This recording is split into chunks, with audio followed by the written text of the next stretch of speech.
Scandinavian Star, a ferry cruise ship that carries thousands of passengers and vehicles safely across the seas for nearly 2 decades. Then, a normal crossing turns into a floating fireball, a hell on water for nearly 500 people in just 45 minutes. Now, using cutting-edge computer technology, we reveal exactly what went wrong. Disasters don't just happen. They're triggered by a chain of critical events. Unravel the fateful decisions in those final seconds from disaster.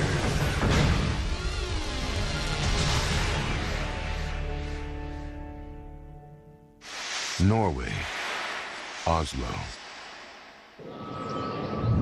April 6, 1990. It's Easter vacation, and after a brand new renovation, the 465-foot-long Scandinavian Star has joined the popular route between Norway and Denmark. She's scheduled to depart from Oslo at 7:30 p.m., carrying cars, 383 passengers, and 99 crew members. But the loading of the ship falls behind schedule. Waiting in a car on the dock with her family is Heidi Jensen, 11 years old at the time. We heard about the delay, so my mother and brother went on board, while my dad and I waited. Despite the delay, the passengers are looking forward to their voyage.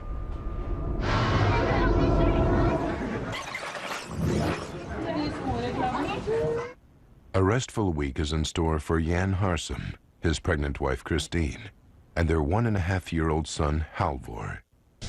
We decided to go on Easter vacation to have some fun. We were looking forward to it, because we were expecting that summer to be very busy. Spring was in the air. There was a nice atmosphere. The weather was clear. Perfect conditions for the Scandinavian Star. Nearly 13,000 tons of her. She is impressive, boasting 9 decks. Deck 3 carries cars and trucks in the center, and around its edges are 2 decks of passenger cabins. Most of the passenger cabins are on Deck 5. On the 3 decks above, there are lounges, shops, a restaurant, bar, and disco, all on a route well known for its party atmosphere.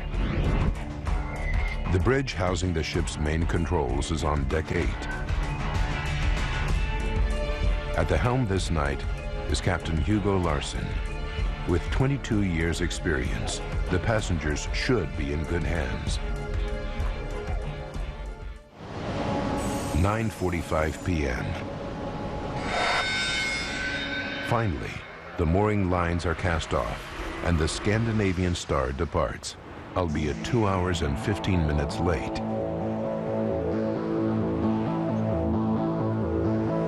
All on board is not as it should be. The interior renovation is unfinished and creates confusion over the simplest tasks. Jan Harsum has already had a mix-up over his cabin number, and the problems continue at reception. Then the key we were given wasn't the right one, so I had to go all the way back to reception again to get a new key. Even an 11-year-old knows that something is wrong. The crew didn't understand Norwegian or English or anything, and were running about looking very stressed. But soon the disorganization is little more than an inconvenience. They put the problems behind them and enjoy the restaurant, bar, and other facilities on board.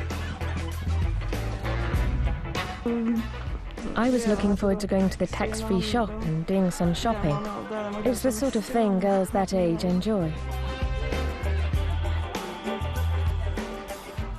I didn't want to stay in the cabin. That was boring. At midnight, younger passengers like Heidi are in bed, but Jan Harsum is restless. So he leaves his sleeping wife and young son to check out the activity at the Star's slot machines. Our son Halvor was only little and needed to sleep, so I walked around the ship a bit, just observing people and situations, and it seemed as if people were settling in. The Scandinavian Star is now at her cruising speed of 21 knots. The sea is calm, the night clear. The gentle motion of the ship should promise passengers a good night's sleep. But their dreams will soon morph into nightmares.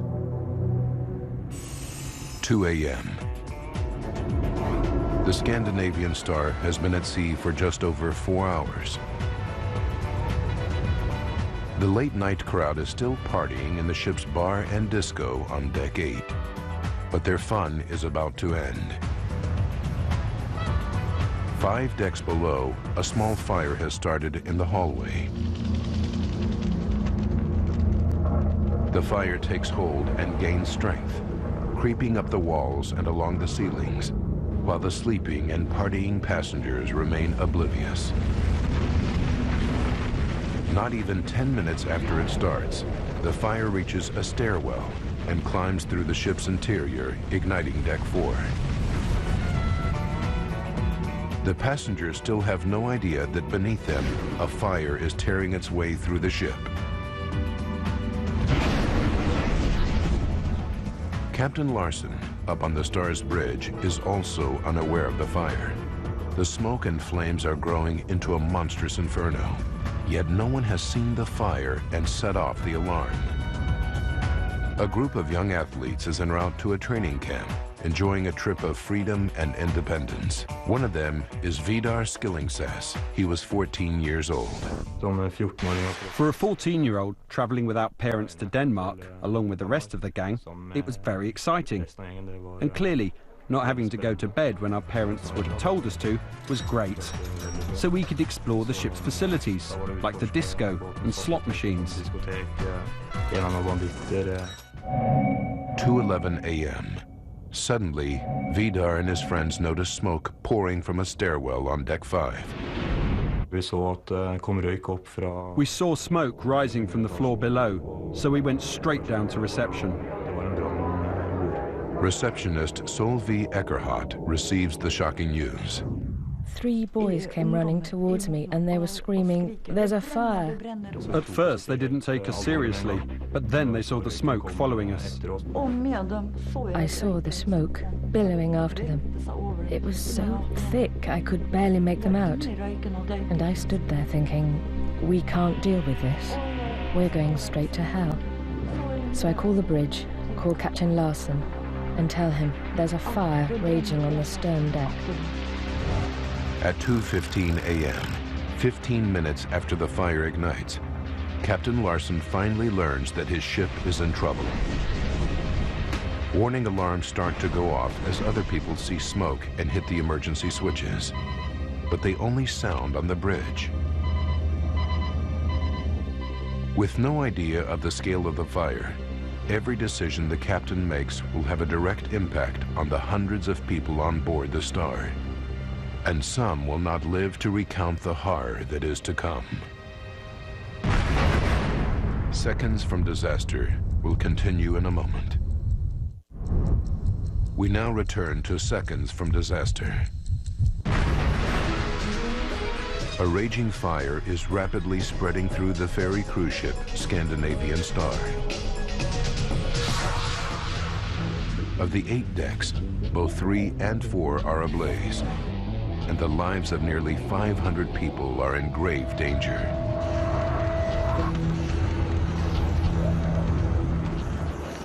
2:15 a.m. Fire alarms sound on the bridge to alert the captain, but unfortunately, this is the only place they are heard. One by one, Captain Larson quickly closes the fire doors using remote controls on the bridge. Standard safety procedure to stop the fire from spreading through the interior. This course of action will provide a vital clue in the investigation to come. Captain Larson then sounds the ship's general alarm to alert everyone on board that there's a fire. This should be audible throughout the ship. 2:20 a.m. On deck 5, 3 decks below the captain, Jan Harsum is startled awake by his pregnant wife, Christine. Their young son, Halvor, is also about to be shocked from slumber. And then I see Christine leave the cabin. And I pick up Halvor on my arm and hold him. The moment I get out into the corridor, I realize I've come straight from a deep sleep into something I really cannot comprehend. Because I cannot see anything. There's smoke everywhere like a thick, thick fog. So I can't even see the walls of the corridor around me. Jan grabs his son and runs through the thick smoke, relying on his memory of the ship's layout. He can't even see his wife, Christine, who leaves the cabin just seconds before him. Now the fire is a raging inferno, and it spits out a fireball on deck 5 that races across an open area from one side of the ship to the other.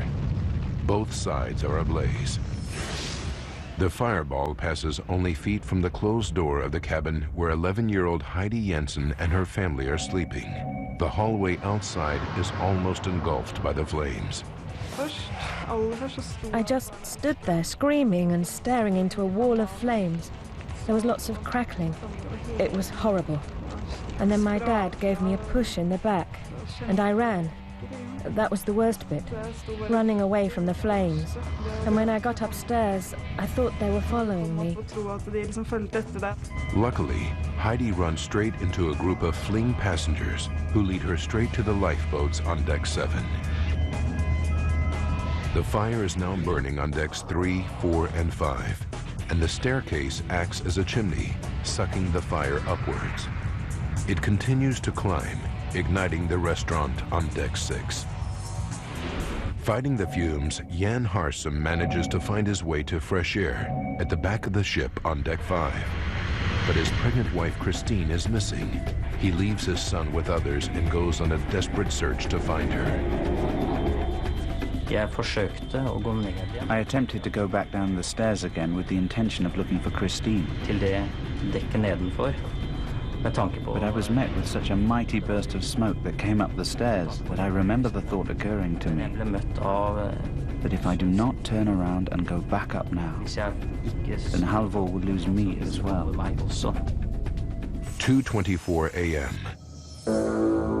On the bridge of the blazing Scandinavian Star, Captain Larsen has no accurate information on where the fire has reached or how fast it is spreading.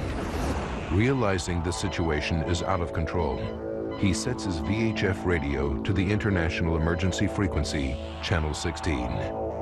Mayday, mayday, mayday. Scandinavian Star is on fire. Please assistance. Need immediate assistance. He sends out a mayday to any ships in the area, the most extreme distress signal at sea. Mayday, mayday, mayday. Captain Larsen cuts the engines to make it easier to launch the lifeboats. The Scandinavian Star is now adrift, approximately 20 miles from the nearest port. By 2:30 a.m., the ventilation system is turned off, which unfortunately allows smoke to seep into the passenger cabins through the door vents. The trapped passengers are in a terrifying situation, and those awake desperately seek refuge from the smoke anywhere they can, in closets, in showers, but there is no escape. With no clear emergency procedures to follow, the ship's crew is in chaos. Only a few think to put on breathing apparatus before they enter the smoke-filled interior to search for survivors. One of them is Staff Captain Kirsten Hansen, who described the awful scene to the ship's receptionist, Solveig Eckerhardt. He had a terrible experience down there. One mother, he said, had sat with her back to the wall, holding her 2 children. They were dead. He wanted to take her up, but she said no. Let me be. I want to die with my children. And then she died. 2:50 a.m. 25 minutes after receiving the Mayday distress signal, the first ship arrives on the scene, the ferry Stena Saga. One of the crew members records the terrifying sight that greets them.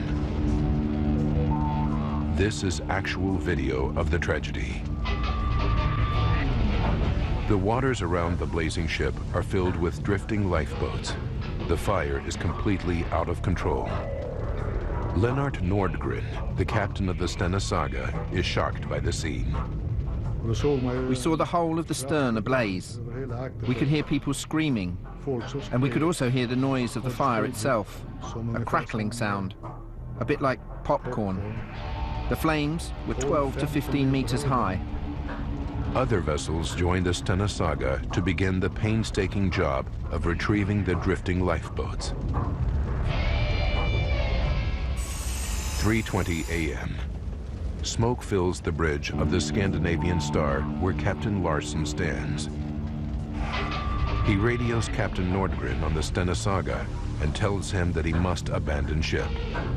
A long-standing rule of the seas, Nordgren knows that the captain should be the last to leave his ship, so he asks for specific verification, and Captain Larsen clearly states that everyone has been evacuated. But the Scandinavian Star's captain has made a fatal mistake. Outside, more than 30 people remain trapped at the rear of Deck 5, and Captain Larsen has abandoned ship, leaving them all to suffer a horrible fate. The lifeboats on Deck 7 are blocked by the raging fire, and the water is too cold to jump. Jan Harsum is trapped, desperate to protect his baby son from the inferno. Very heavy smoke rose from all the openings in the ship. The fire had an overwhelming energy to it. We heard what sounded like deep thunder rolling inside the ship. Rescue boats see them and send lifeboats to the rear of the blazing ship. Jan escapes by climbing down the ropes with his son strapped to him. And rescuers are finally under the impression that all the passengers are saved. 5:30 a.m. The first emergency services enter the Scandinavian Star. 9 firefighters from Gothenburg, Sweden are lowered onto the deck. Fire Chief Ingvar Brynfors is stunned by what he sees. When we made contact with the ship, the sight made our hair stand on end.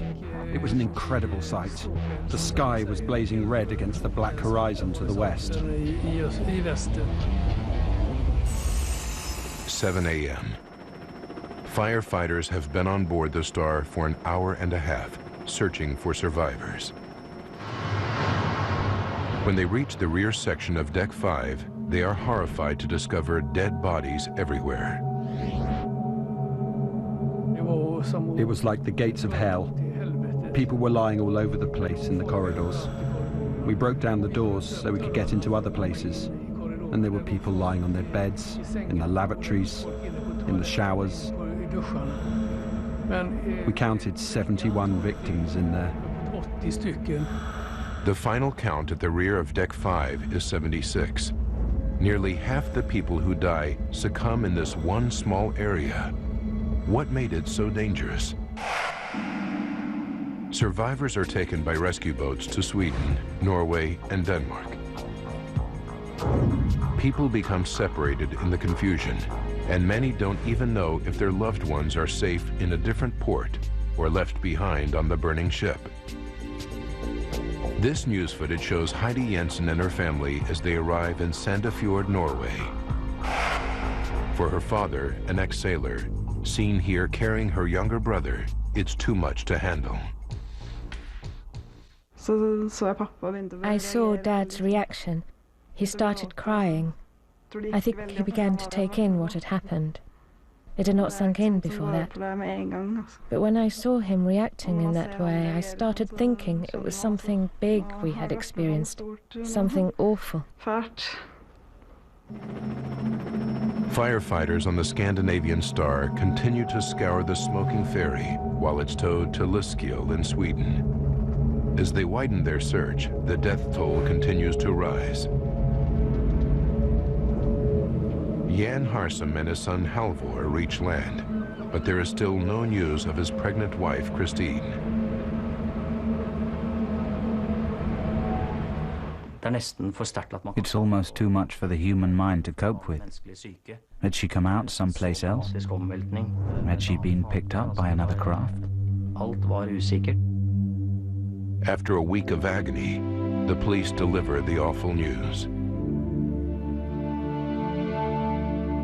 So Christine's casket and our little son, she was, as I've mentioned, pregnant, were then brought to the churchyard in Asker where we lived and placed there. Christine Harsum leaves the same cabin at the same time as Jan, yet he lives and she dies. In all, 158 victims lose their lives in just 45 minutes on board the Scandinavian Star. Now, we rewind the events of that day and go deep into the investigation to reveal what really happened. How did the fire start? Why did so many people die in one small section of the ship? Advanced computer simulation will take us where no camera can, into the heart of the disaster zone.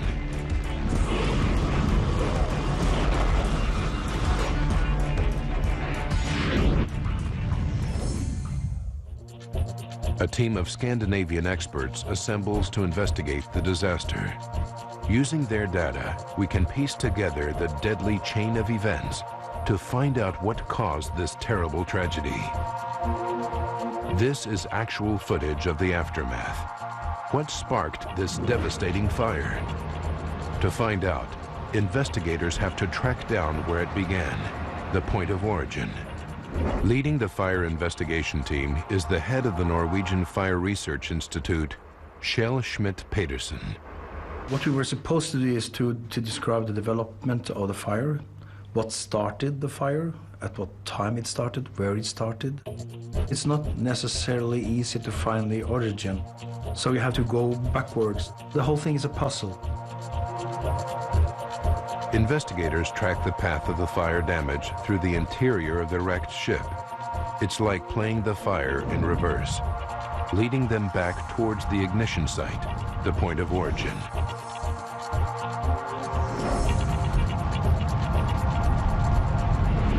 The trail ends in a hallway on deck 3. The answer to what starts the devastating blaze must lie in the wreckage of this hallway, seen here in their original video. A pattern of burn damage marks the exact spot where the fire started, and they even discover traces of cloth. They conclude that the fire was started in a pile of bedding, but how? There was no electrical equipment.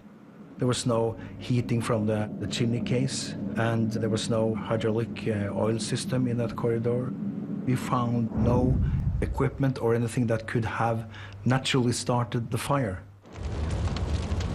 It could have been set accidentally by a passenger or crew member, but the passenger cabins on deck 3 were not in use. The deck should have been empty. Investigators are mystified. The truth will only become clear when they unravel all the secrets of the Scandinavian Star's fatal blaze. 2 a.m. Using forensic science, Schmidt-Pedersen's team calculates that this is when the fire starts, and there are only 45 minutes to disaster. Investigators focus on the escalation of the blaze to determine how the fire, sparked in a simple pile of bedding, turns into a massive inferno and sweeps through the 465-foot-long Scandinavian Star. Stay tuned for more Seconds from Disaster. And now back to Seconds from Disaster.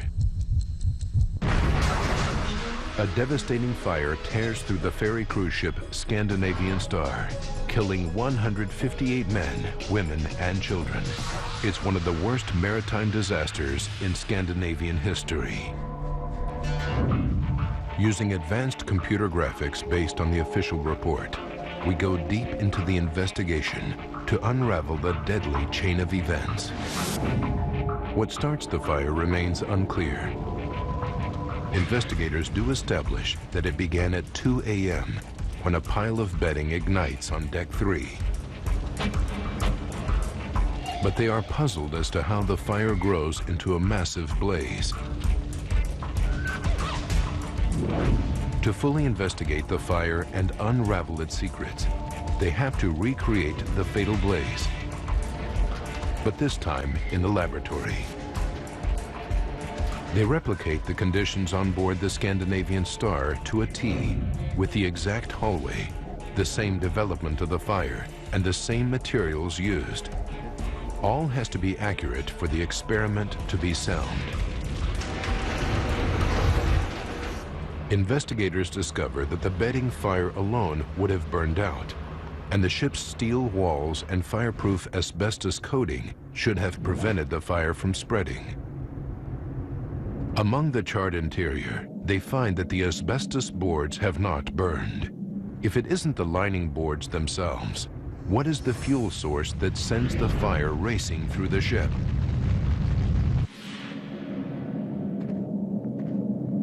Investigators dig deeper and discover that the decorative white finish that covers the asbestos boards has completely disappeared. But this thin coat of laminated plastic is little more than the thickness of a CD. The first thing we did is to investigate how is it ignited, what is needed to ignite it, how much heat will it release. Schmidt-Peterson's experiments reveal that the laminated plastic wall coating is extremely flammable. Burning 10 square feet of this lining is equivalent to throwing almost half a gallon of gasoline into the blaze. The main fuel for the fire on board the Star is this thin plastic coating. Its only job is to make the ship's interior look good, but it's so flammable that the fireproofing of the asbestos is useless. 36 minutes remain. Based on their experiments, Schmidt-Peterson's group calculates that the laminated plastic wall coating is now burning out of control. They know that it fuels the fire, but how does it spread beyond the hallway on deck 3? The ship's fireproof bulkheads and fire doors should contain the blaze, but they don't. We have 2 bulkheads on the ship, one here and one here, and they're supposed to divide the ship into 3 different compartments, giving the result that a fire within one compartment should not spread to the other compartment. Fire doors allow passengers through the bulkheads and subdivide each compartment to contain a fire. But all this is useless if the fire doors are not shut. On the bridge, Captain Larson closes fire doors via remote control in areas where fire alarms are activated. But on the Scandinavian Star, the passenger area fire alarms are not automatic. They can only be activated manually, which means that doors only shut in areas where people see the blaze and press the alarm button. And of course, in the area where the fire started, there was no one pushing any button, so the doors were kept open.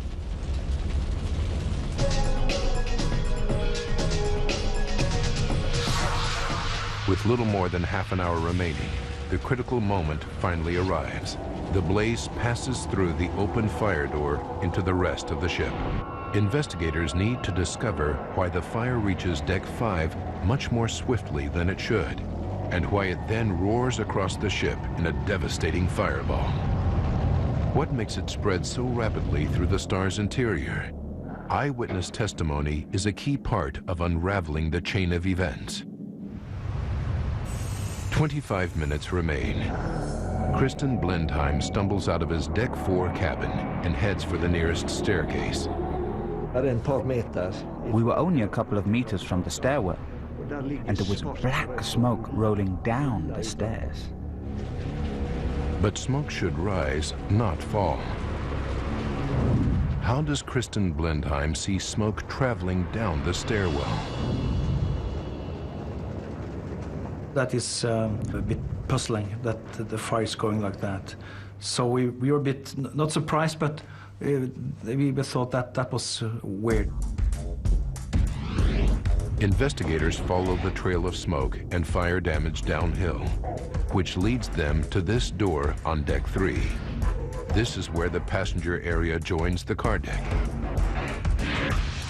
This photograph from the investigation shows a pattern of fire damage, indicating that the door was partly open during the blaze.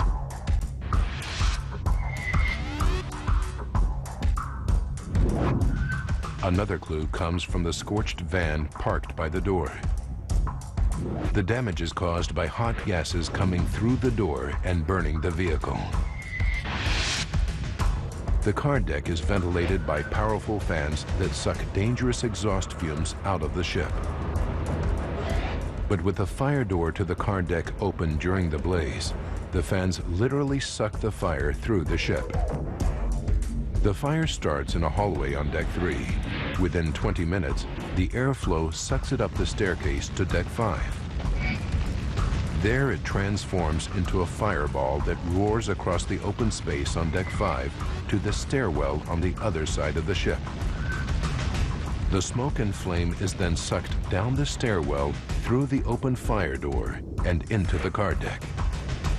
10 minutes later, the ventilation fans are off, but it's too late. What remains a mystery to investigators is why 39 victims at the back of Deck 5 fail to get out of their cabins. They focus on how the passengers are alerted. The main warning comes when the ship's alarm sounds. This should have alerted the passengers. The team investigates the layout of the cabins and the position of the alarm sirens. They discover that for 59% of the occupied cabins in the rear of Deck 5, the sound level of the alarm is less than 57 decibels, much quieter than inside a luxury car traveling on a highway. More than likely, the sleeping passengers never heard the alarm. It was just too quiet. Expert fire training officer Chris Harris knows why. It starts off very loud, and it starts travelling down the alleyway. And it has to turn left or right through another alleyway, and it carries on and on and on. But of course, it's passing the cabin doors where the passengers are. So it's restricted again. Plus, of course, the ship being a living ship, we have inbred sounds all the time. The ventilation, the engine noise. With the alarm masked by the distance, the ventilation noise, and the engines, the passengers in those cabins probably never even woke up. But 37 of the victims at the rear of Deck 5 are found in the hallways outside their cabins. They must have either heard the commotion or the alarm. So why did they fail to escape? The mystery surrounding those who survived and those who perished is about to be solved. We'll continue with Seconds from Disaster in a moment. Seconds from Disaster now continues. A routine voyage on the ferry cruise ship Scandinavian Star turns deadly when a massive fire on board claims the lives of 158 people. With 30 minutes left, the alarm sounds and people in the rear of Deck 5 frantically try to escape. 37 bodies are found in the hallways. Jan Harsum's wife Christine is one of them, and yet Jan, escaping from the same cabin at the same time, survives. What did they do differently to determine this tragic twist of fate? Investigators study the layout of the ship for clues about the mysterious rear of Deck 5. Fire safety engineer Professor Ed Galea knows that what they find is horrifying. Scandinavian Star had a particular problem on Deck 5 towards the aft section. You would find, and you walked along this corridor, it's a dead end, and the exit is just back from the end of the corridor. On the other side of the vessel, you had a similar dead end, and then to get out, you need to come back. Life or death is determined by spontaneous decisions, as people struggle to escape from the confusing maze of the blazing star's interior. Jan Harsum and his young son Halvor turn right when they reach these hallways, but his pregnant wife Christine makes a fatal mistake and turns left, where ultimately she can't find an exit in the maze. He turns right, she turns left, a tiny decision that saves his and Halvor's life, yet takes Christine's. Investigators now understand what the victims faced trying to escape from the Scandinavian Star. But one question remains: what actually kills them? Despite the fire's ferocity, the bodies found at the rear of Deck 5 are not burned. So if it isn't the flames, what is it that claims the lives of so many victims?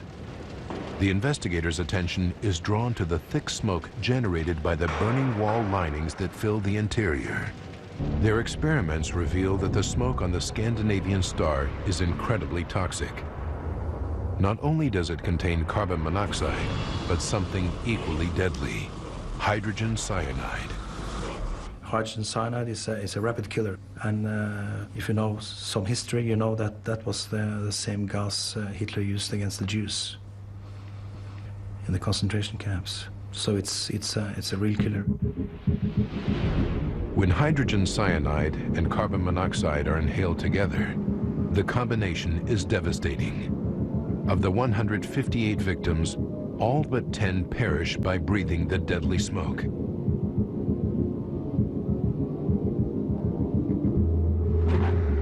Within 12 minutes of the start of the fire, computer simulations suggest that the toxic smoke on Deck 5 was already reaching a fatal level.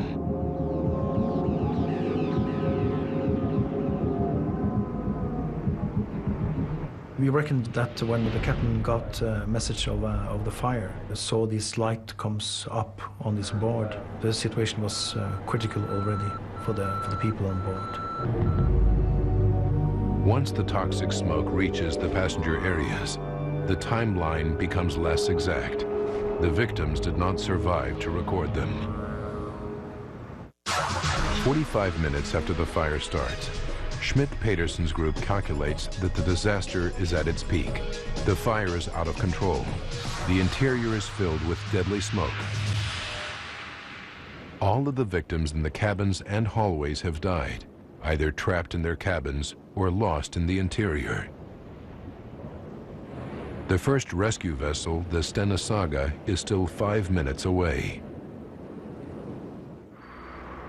Investigators remain puzzled because in emergency situations, the crew is responsible for the safety of passengers, and they're supposed to be trained to handle emergencies.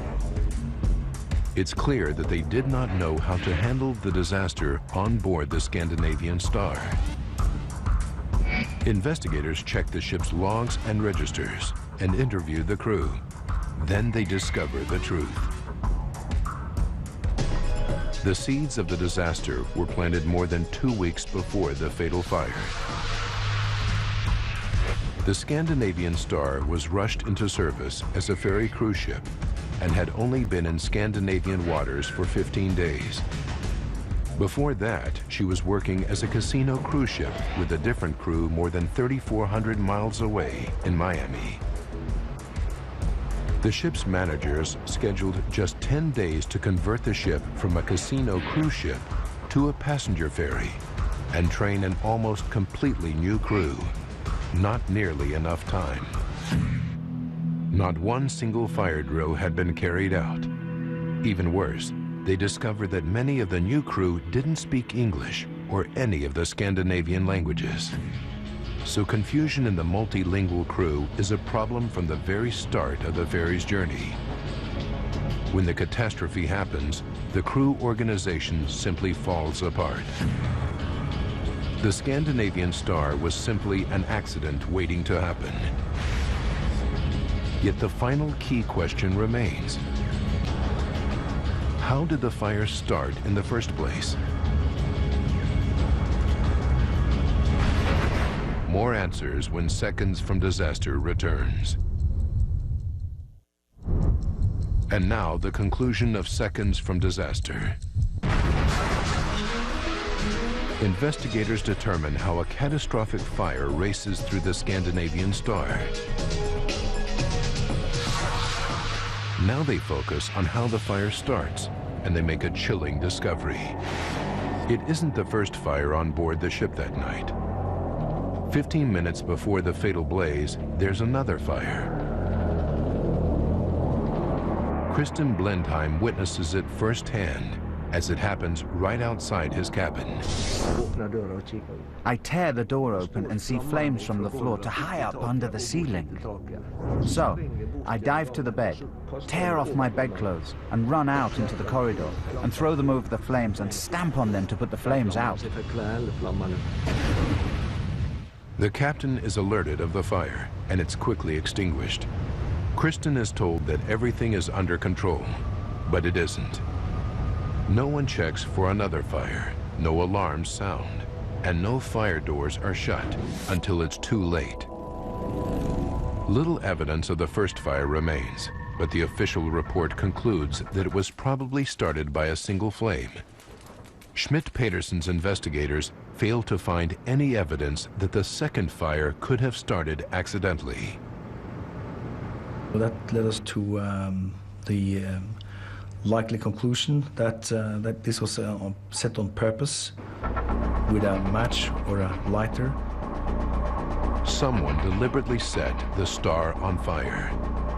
It was arson. But who the arsonist is may remain a mystery forever. When police begin background checks of the victims, they find that one of the Danish passengers has a police record. With 4 previous convictions for arson, police suspicion turns towards him. However, the Scandinavian Star had 2 sister ships when she worked in the US, and all 3 of them suffered major fires in the 7 years preceding the disaster. In fact, only 2 years before the fatal voyage, there was a major incident on the Scandinavian Star. Her engine room caught fire. The ship was heavily criticized at the time by the US National Transportation Safety Board. One of their main findings was the lack of a common language among the crew, exactly what the Scandinavian investigators conclude. A deadly chain of events leads to the disaster, yet a break anywhere in the chain might have prevented or at least reduced the catastrophe. If the crew had been better prepared, more passengers might have been evacuated. If the captain had responded effectively to the first arson attack, the second fire might have been caught sooner. If someone had been on deck 3 to report the fire, it never would have gained such a deadly hold. If there had been smoke or heat alarms in the passenger areas, the fire could have been caught when it was still small. If all the fire doors had been shut immediately, the fire would have been trapped and unable to spread. If the alarm had been louder, more of the sleeping passengers would have been roused in the rear of deck 5.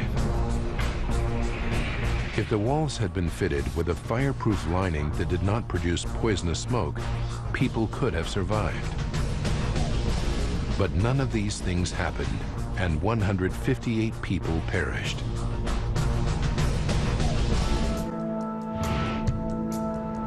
In a part of the world that prides itself on attention to safety, this fire shakes Scandinavians to the core.